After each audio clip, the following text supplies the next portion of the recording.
Assalamualaikum.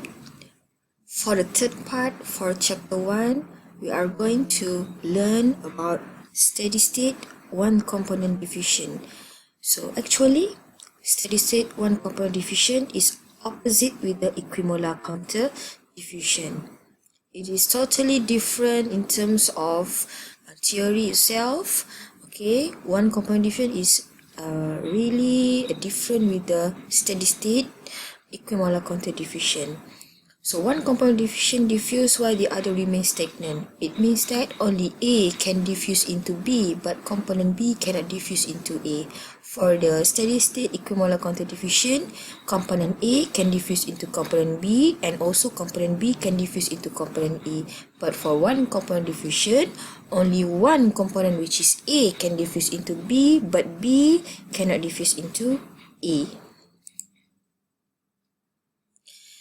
This is the example for steady state one component diffusion. So let's say in this column or in this beaker, you will have a liquid benzene in the beaker, and you have air, or we call it as component B, passing through from this beaker.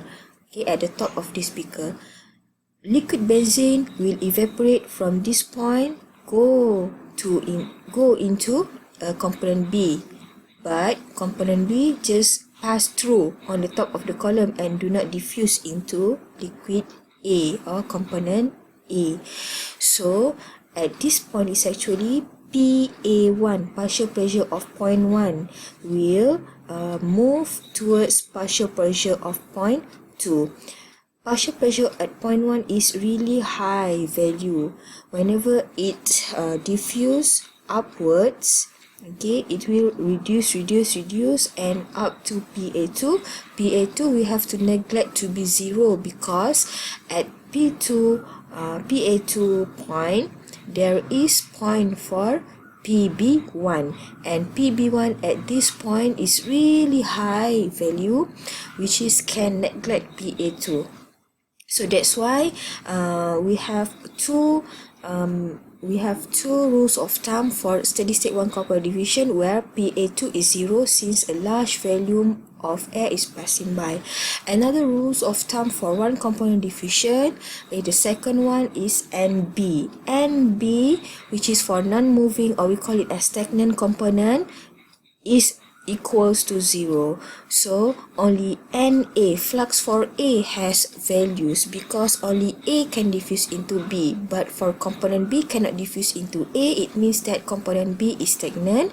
Whenever the component B is stagnant or air is stagnant, N flux for B is equals to 0. So for this case study, for steady state one component diffusion, we have two rules of thumb. One is PA2 is equals to 0.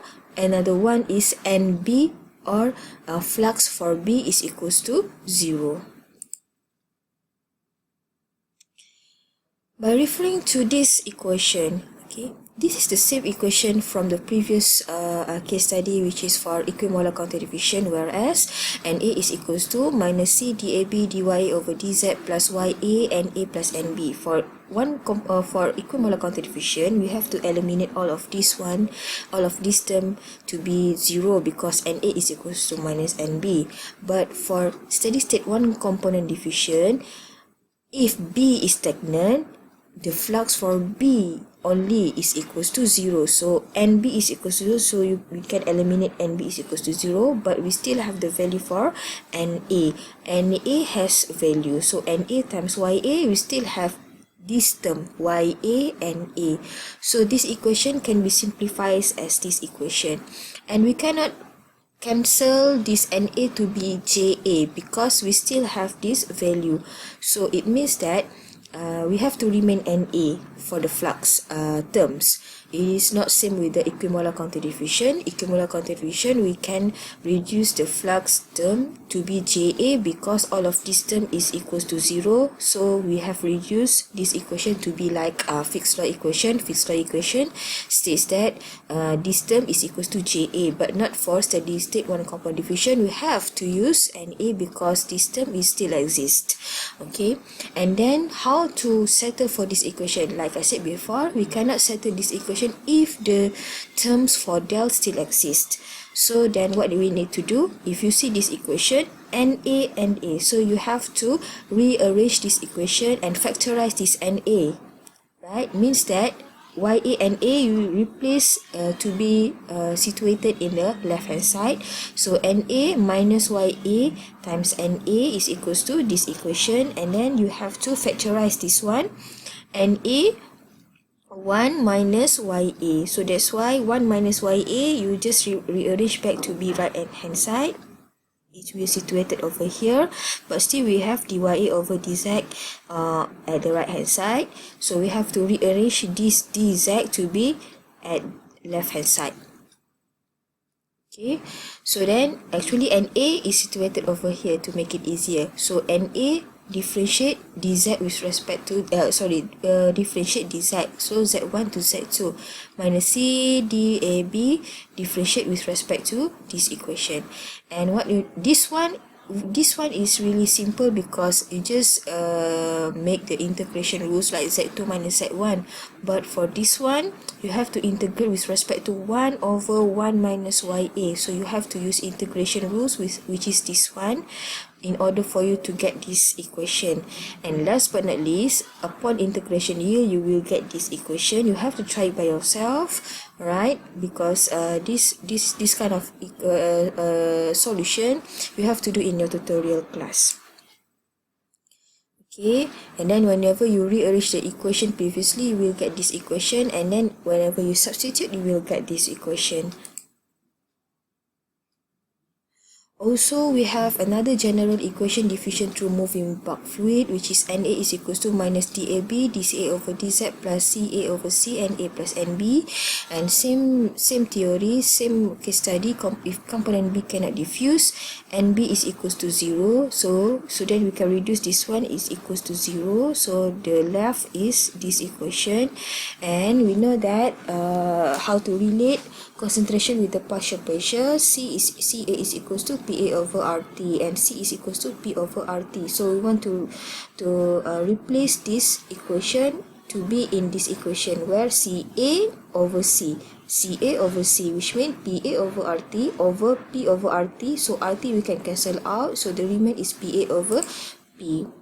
Pa over P is actually the mole fraction.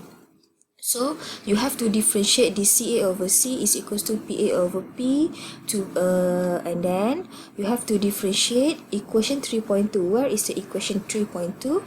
This is the equation 3.2. You have to differentiate this one with respect to Z, because in the fixed law equation there is if you see this equation dCa over dz, so over here we only have Ca, so you have to differentiate dCa with respect to dz. So that's why at this step you have to differentiate dCa with respect to z. So 1 over RT dPa over dz. Look at this equation. dCa over dz differentiate with respect to Pa over RT, which is same with this one. 1 over RT, we just remain it constant because R and T is constant. We only differentiate with respect to Pa. And then we have to substitute equation 4 and equation 5 into equation 2 previously, and then you will get this kind of equation. And whenever you rearrange, we have to rearrange back this equation because this one is Na, this one is Na.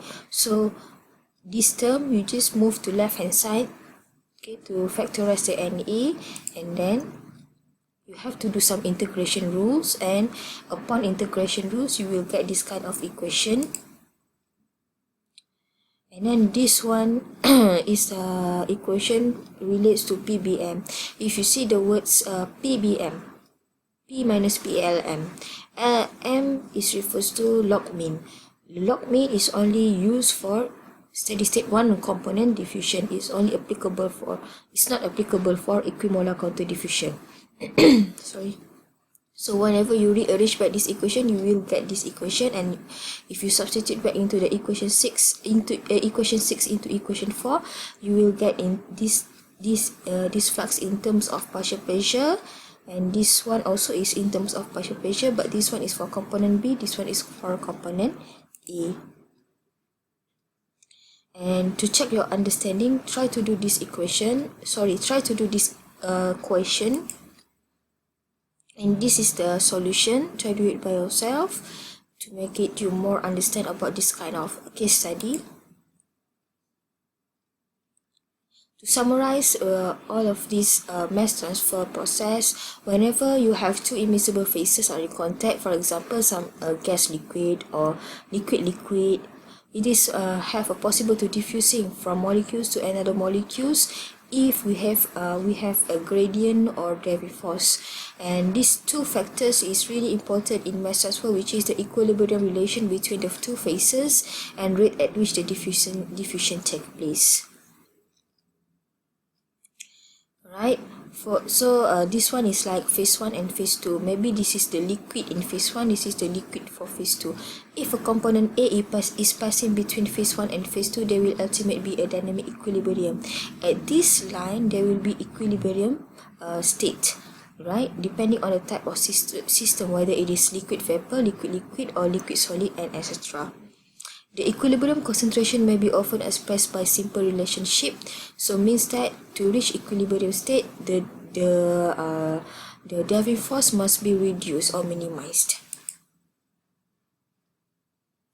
The rate of mass transfer between two phases is dependent on the numbers of factors, which is the diffusivity of the diffusing component in the two phases, how far the system is from equilibrium, and the resistance to transfer across the interface between the two phases.